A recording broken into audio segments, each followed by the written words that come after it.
Este es el día en que actuó el Señor, sea nuestra alegría y nuestro... Queridos hermanos sacerdotes, vida consagrada, familia, laicos, queridos hermanos todos, especialmente también las asociaciones de caridad, sobre todo Cáritas, que es la misma Iglesia haciendo caridad. También un saludo especial a la señora alcaldesa y a toda la corporación municipal y a todas las autoridades civiles, militares y religiosas que estáis aquí, en este Corpus Christi, o Corpus Christi, cuerpo y la sangre de Cristo, porque como estamos visto hoy en el Evangelio de Marcos, hace más hincapié también en la sangre de Cristo derramada. Para los judíos, en la sangre estaba la vida. Por eso, desangrarse era perder la vida. Recordad el texto de la hemorroísa que perdía sangre, se le iba la vida. Por eso Jesucristo, derramando su sangre como Redentor del hombre, nos enseña el valor de entregar la vida. Por eso la fiesta litúrgica es cuerpo y sangre de Cristo, aunque tradicionalmente se ha hecho hincapié en el Corpus Christi, en el cuerpo de Cristo. Para en este día, y también saludando a los que nos están viendo a través de la televisión, sobre todo las personas impedidas, enfermos, mayores, descubrir como tres claves que me parece que nos pueden ayudar. Primero, que la Eucaristía es Cristo vivo. Segundo, que hay que vivir en el asombro eucarístico, que tanto hablaba el Papa Juan Pablo II. Y tercero, que la Eucaristía es caridad para la vida del mundo. Eso que tanto habla el Papa Francisco, de que contemplamos y comulgamos la carne de Cristo, para también descubrir en la carne y la sangre de los pobres y de los que sufren. Por eso es un día precioso para celebrar lo central de nuestra fe, que Dios está con nosotros. Esa promesa que ha hecho Cristo de estar con nosotros hasta el final de los tiempos, lo ha cumplido en la Eucaristía. Por eso la Eucaristía es el remedio contra todas nuestras soledades.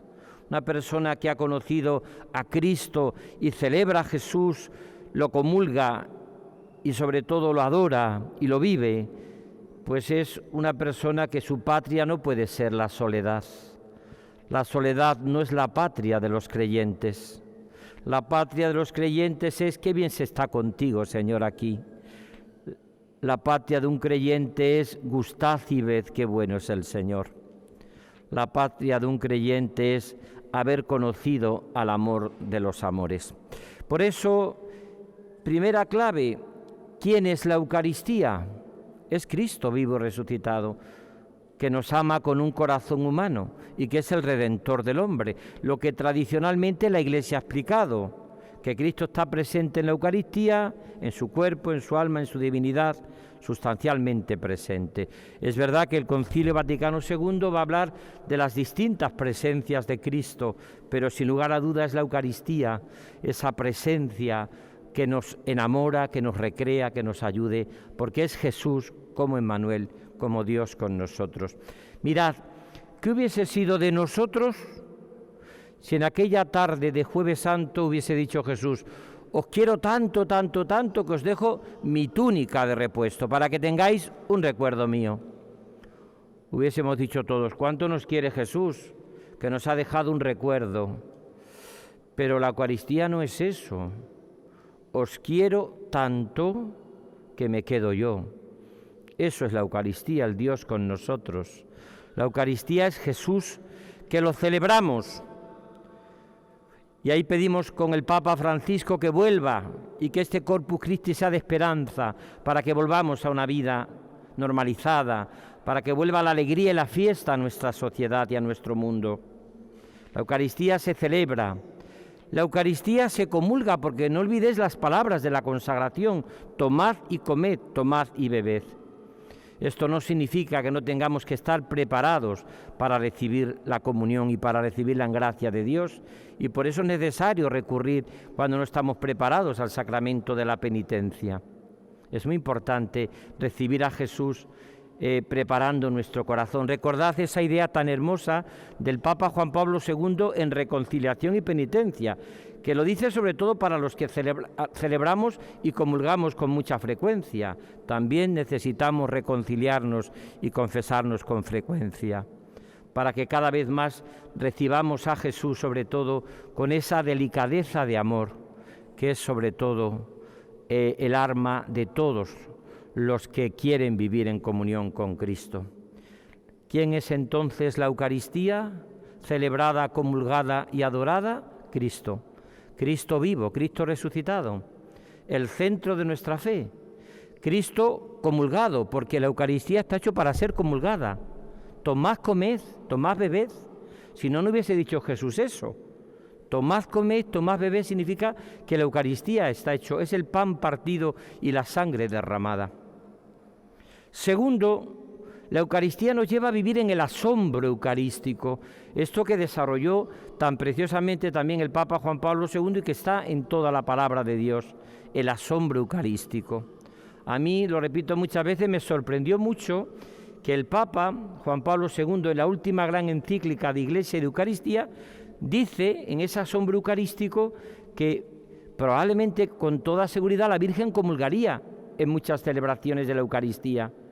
Cuando Cristo sube a los cielos, asciende a los cielos, María se quedó con la comunidad un tiempo y ella participaba en la Eucaristía y comulgaba a Jesús, recibía a Jesús, al Dios que ella había llevado en su seno purísimo. Por tanto, vivir en el asombro eucarístico. Y esto es un poco lo que significa el Corpus Christi. ¿Puede haber algún lugar en la tierra donde se viva más ese asombro eucarístico que en Toledo? No solamente, preciosamente por una de las catedrales y probablemente de las custodias más bellas de toda la humanidad, pero sobre todo porque se vive en ese asombro eucarístico. Cantemos al amor de los amores, venid, Dios está aquí. Es toda una ciudad que se convierte como en una especie de catedral, toda ella, para acoger al amor de los amores. Vivir en ese asombro eucarístico. Al mundo de hoy le falta asombro, le falta vivir en ese gozo, en ese asombro del Señor, que se haya querido quedar con nosotros. Decía cuando se convierte Andrés Froissart y escribe aquel libro famoso, Dios existe, yo me lo encontré un día, que no se había acostumbrado nunca ni a la existencia de Dios, ni a la presencia de Cristo en la Eucaristía. No se había acostumbrado. Vivía permanentemente en ese asombro. Nosotros tenemos también que vivir en este asombro eucarístico, en este gozo eucarístico de saber que está Dios aquí. Venid, adorémosle. Que cuando nos acerquemos a comulgar recibamos a Jesús con ese gozo y con esa alegría plena de quien ha conocido el amor. Santa Teresita del Niño Jesús, cuando se acercaba en la fila a comulgar, siempre decía que le pedía a la Virgen Madre, como una niña pequeña que su madre al final le da los últimos retoques y la peina, prepárame para recibir a Jesús, para recibir al Señor con toda la delicadeza y con todo el amor de que sea capaz. Y por último, la Eucaristía es caridad. Por eso la Iglesia celebra hoy especialmente Cáritas, que es, vuelvo a repetir, la institución de la Iglesia haciendo caridad, y que expresa sobre todo, es verdad que Cáritas no agota toda la caridad de la Iglesia, gracias a Dios, como tampoco la liturgia agota toda la espiritualidad de la Iglesia, por eso existen también las devociones populares, como tampoco, por supuesto, el apostolado seglar o la acción católica agota todo el apostolado seglar. El apostolado seglar también es más amplio. Pero qué importante es descubrir esto, que precisamente Cáritas, haciendo caridad, nos enseña algo que está en todo el meollo del Corpus Christi, y es que, ¿cómo sabemos nosotros si vivimos el amor a Cristo vivo en la Eucaristía? Si nos hacemos servicios a los pobres. Cáritas en este tiempo ha sido realmente, como siempre, un auténtico balón de oxígeno para nuestra sociedad, que ha respirado con estos pulmones de esperanza y que ha hecho tanto bien y que ha estado ahí, como siempre hace la Iglesia, más que llenando titulares, llenando corazones y haciendo lo que tenía que hacer. Y en ese sentido, qué labor tan magnífica la que está haciendo y la que seguirá haciendo Cáritas, que es la expresión del corazón eucarístico de Jesús con los pobres y con los que sufren. No se puede separar Eucaristía y caridad, no se puede, porque Dios es amor, es la Eucaristía, y Dios amor nos dice que nos van a juzgar en la caridad. Lo que hace Cáritas está expresado en Mateo 25. Señor, ¿cuándo te vimos desnudo, enfermo, hambriento, sediento, en la cárcel? Todo lo que vive Cáritas o quiere vivir Cáritas. Y dice el Señor, cada vez que lo hacéis a uno de estos mis hermanos más pequeños, me lo habéis hecho a mí. Carlo de Foucauld, que va a ser, si Dios quiere, pronto canonizado, tomando de la tradición de los santos padres, dice algo que es precioso. No dice Jesús, es como si me lo hicieseis a mí. No dice Jesús eso. Si tú ayudas a los pobres, al encarcelado, al que sufre, al hambriento, al sediento, a la persona que vive en todas las periferias, que dice el Papa Francisco, no es como si se lo hicieses a Jesús. Es que se lo haces al mismo Jesús. Eso es lo que dice Cristo. Y por eso Carlo de Foucauld dice, uniendo en esta fiesta preciosa del Corpus Christi, puede ser el broche final. Si creemos a pie juntillos, y ha sido la vida de la Iglesia aquel que dijo, tomad y comed, esto es mi cuerpo, tomad y bebed, esta es mi sangre, que acabamos de proclamar con el Evangelio de Marcos, ese mismo dijo que aquello que hagamos a uno de estos hermanos más pequeños, los pobres, me lo habéis hecho a mí. Lo mismo, es el mismo. Por eso, qué importancia es que nosotros lo descubramos en nuestra vida, porque la caridad no es un adorno de la vida cristiana. El Papa Francisco está desarrollando que es esencial para la evangelización, porque es la coherencia de la Iglesia, la coherencia que tenemos que tener en nuestra vida. Quien no sirve a los pobres no está en la sintonía del corazón de Cristo. Y en este sentido, Cáritas es siempre una maravilla de respuesta, de entrega, de generosidad a todo esto. Yo felicito a todas las asociaciones que trabajan en la caridad, especialmente a Cáritas, y me siento muy identificado con ella. Y pido al Señor que haya un gran voluntariado para que sigamos haciendo el servicio a los pobres. Es verdad esa frase que tiene la Madre Teresa de Calcuta, tenemos que ser muy humildes. Probablemente en nuestra vida es una gota de agua en las necesidades que hay. Es verdad que es una gota de agua. Pero decía ella con mucha sabiduría, ¿pero acaso los océanos no están hechos de muchas gotas? De la tuya, de la mía, de la otra.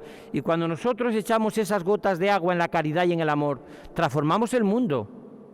Cuando surge en la iglesia un Vicente de Paúl, o surge en la iglesia Teresa de Calcuta, o Juana Jugán, o tantas, sobre todo mujeres, que casi siempre han estado en la primera línea del amor y de la caridad en la iglesia y en todo sitio. Cuando se vive esto, pues tenemos la transformación del mundo según el corazón de Dios. En este sentido, hoy, día del Corpus Christi, día de la caridad, sencillamente que contemplando la belleza en el asombro de Cristo en la Eucaristía, nos sirva y nos lleva a amar a Cristo y a tocar la carne y la sangre también de los pobres y de los que sufren. Tenemos ahora la Iglesia una gran misión, toda la sociedad, en una sociedad que está saliendo muy herida y que está en la pandemia respirando por sus heridas, lo cual no es bueno, porque en cierta manera este respirar por las heridas a veces nos hace confrontarnos y estar siempre como en tensión.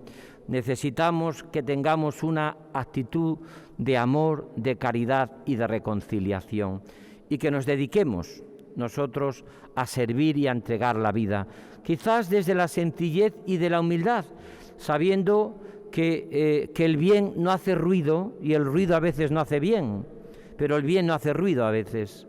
Y sin embargo está ahí trabajando y está haciendo esa gran labor. Así que vamos a vivir contemplando al amor de los amores, al Corpus Christi, que esta tarde volverá a procesionar, pero por nuestra catedral hermosísima, y sobre todo seguiremos trabajando al servicio de los más necesitados, desde la sencillez evangélica de lo que dijeron de Jesús y tienen que decirlo también de cada uno de nosotros. Pasó haciendo el bien.